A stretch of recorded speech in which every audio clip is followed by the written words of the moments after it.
আসসালামু আলাইকুম। আশা করি সবাই ভালো আছেন। আপনাদের দোয়া আশীর্বাদে আমি আলহামদুলিল্লাহ ভালো আছি। তো আমাদের রেস্টুরেন্টের জন্য একজন মোয়াল্লেম লাগবো, যেটাকে বলে বাবুর্চি। তো একজন বাবুর্চি যদি কাজ করার ইচ্ছুক থাকেন তাহলে আমার সাথে যোগাযোগ করতে পারেন।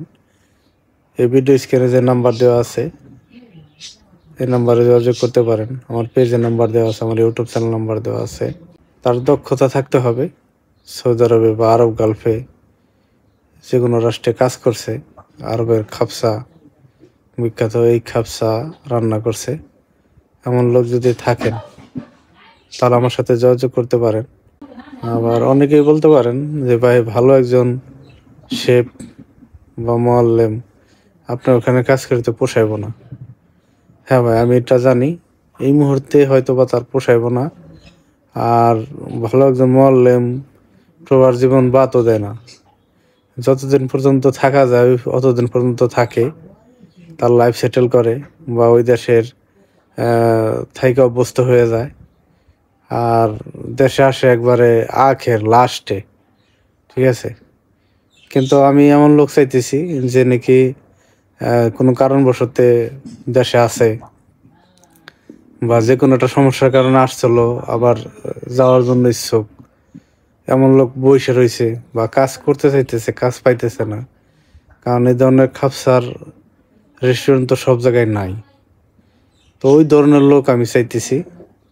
আর আমিও বুঝি যে একজন বড় মোয়াল্লেম তারা ওই রকম হাই স্যালারি না দিলে তো আর আমার এখানে থাকবে না। তো আমার এখানে আপাতত আলোচনা সাক্ষেপে আমার সাথে আলোচনা করে তার বেতনটা নির্ধারিত করা হতে পারে। তারপর যদি লেগে থাকে বা কাজ করে আমার এখানে, তাহলে হয়তো একটা সময় ইনশাল্লাহ তারও স্যালারি ভালো হবে আশা করি। আমিও ওরকম মোটা অঙ্কের টাকা দিতে পারবো না, বাট একটা সময় দিতে পারবো যখন আমার রেস্টুরেন্টটা আরও আস্তে আস্তে রানিং হবে। আপনারা জানেন আমি আমার রেস্টুরেন্টটা তিল তিল করে সাজাইছি, এর ফাঁকে কি একটা হয়ে গেল, একটা ঝড় লন্ডভন্ড করে দিয়ে গেল। এই পৃথিবীর মানুষ কেউ জানে না যে একটা সেকেন্ড পরে আমার সাথে কি হবে। অনেক স্বপ্ন নিয়ে রেস্টুরেন্টটা দাঁড় করাইছি, আর এর পিছনের সব কিছুর অবদানই আপনাদের ভালোবাসা, সাপোর্ট।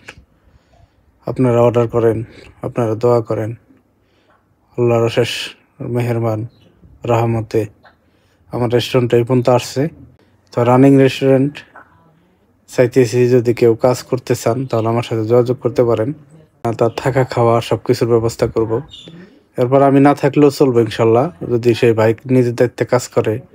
এরপর আমার এখন ড্রাইভার আছে, 2 জন আরও লোক আছে, ওরা বাজার সদাই কেমনি কি সব কিছুই জানে, ওরা সমস্যা নাই।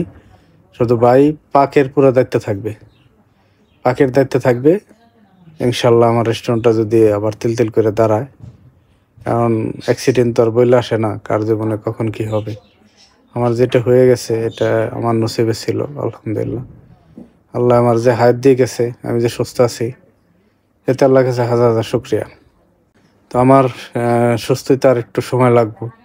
তো যাই হোক, আপনারা জানতে চাইছেন কিভাবে কি করছে, এটা নিয়ে আমি অন্য একটা ভিডিওতে আলোচনা করবো ইনশাল্লাহ। তো আপনারা এই ভিডিওটা শেয়ার করে দিবেন, এবং আপনার আত্মীয় স্বজন বা পরিচিত যদি কেউ থাকে বাংলাদেশে, যে কোনো ডিস্ট্রিক্টেরই হোক, যে কাজ খুঁজতেছে বা কাজ করতে চাইতেছে ইচ্ছুক, তাহলে আমার সাথে যোগাযোগ করাই দেবেন। এবং আপনার একটা লাইক শেয়ারে হয়তো বা একজন বাইরে যে আসতে পারে। তো যাই হোক, এই ছিল বিস্তারিত। পরবর্তীতে আপডেটটা অবশ্যই ইনশাল্লাহ আপনারা জানতে পারবেন। তো সবাই ভালো থাকবেন, সুস্থ থাকবেন, আমার জন্য দোয়া করবেন। আর সকল প্রবাসী ভাই এবং বোনের প্রতি বা দেশ বা দেশের সকল ভাই বোনের প্রতি ভালোবাসা এবং দোয়া রইল। সবাই ভালো থাকবেন, সুস্থ থাকবেন। আল্লাহ হাফেজ।